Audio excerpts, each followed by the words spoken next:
Hello friends, SB simple লাইফস্টাইলের আরও একটি নতুন ভিডিওতে তোমাদের সকলকে ওয়েলকাম জানিয়ে আজকের ভিডিওটি শুরু করছি।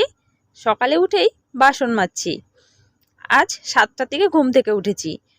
কালকে উঠেছিলাম 8টায়, আজ কিন্তু তারও আগে উঠেছি।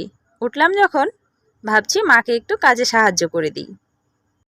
অন্যান্য দিন মা কিন্তু একাই সামলায় বাসি কাজ, কারণ আমি ঘুম থেকে উঠি না, আর হাতে করার মতো আর তো কেউ নেই।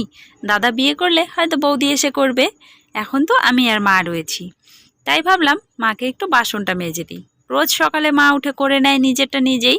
আজ আমি মাকে বললাম, আমি তোমাদের বাসনগুলো মেজে দিচ্ছি, আমাদেরগুলো আমি পরে করছি। আমাদের তো খুব বেশি বাসন হয় নাই, শুধু আমি আর বাবা ভাত খাই, দুটো থালা আর হয়তো একটা বা দুটো গ্লাস থাকে, চায়ের কাপ থাকে, এই হচ্ছে আমাদের বাসন। ওটা করতে খুব একটা সময় লাগবে না। মায়ের বাসনগুলো আগে মেজে রাখলাম, কারণ মা রান্না বসাবে, তাই ওই বাসনগুলো কিন্তু দরকার। বাসনগুলো মেজে এখানে মাকে আমি একটু ঢ্যাঁড়স কেটে দিচ্ছি।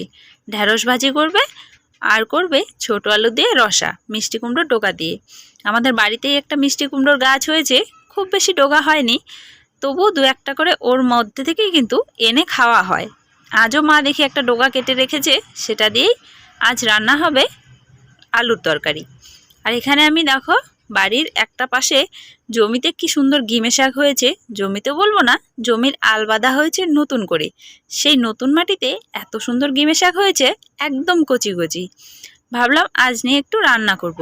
মা এমনিতে রান্না করে মাঝে মধ্যে, কিন্তু সেটা নিরামিষ করে।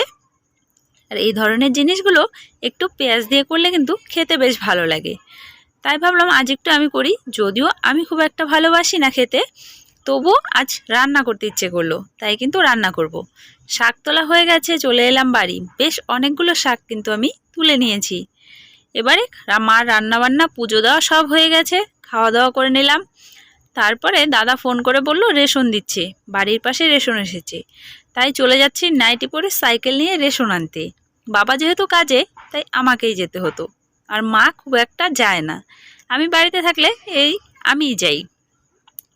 রেশন নিয়ে এসে এখানে বসে পড়লাম শাক বাছার জন্য। গিমে শাক বাছতে কিন্তু একটু সময় লাগে, যে কোনো শাক বাছতেই একটু সময় লাগে। এমনি সবজি কাটার থেকে তুলনামূলক একটু বেশি লাগে, কিন্তু তাতে কোনো ব্যাপার না। শাক খাওয়াটা তো খুবই ভালো, এবং শাকের মতো কোনো কিছুই কিন্তু হয় না। এখানে দেখো রান্নার জন্য সব কিছু কুটে বেটে একদম তৈরি করে নিয়েছি। এভাবে রান্না করতে গেলে রান্নাটা কিন্তু ঝটপট হয়ে যায়, কিন্তু আবার রেডি করে নিতেও সময় লাগে। তাই একই ব্যাপার, রান্না করতে করতে রেডি করা আর আগে রেডি করে পরে রান্না করা একই সময়ের লাগে।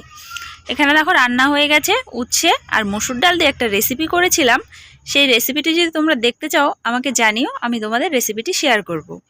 আর এখানে গিমে পাতাটাও ভেজে নিয়েছি, বেগুন দিয়ে ভেজেছি। রান্নাবান্না করে যা কাজ ছিল সব সেরে নিয়েছি। তারপরে ঘরে বসে রয়েছি।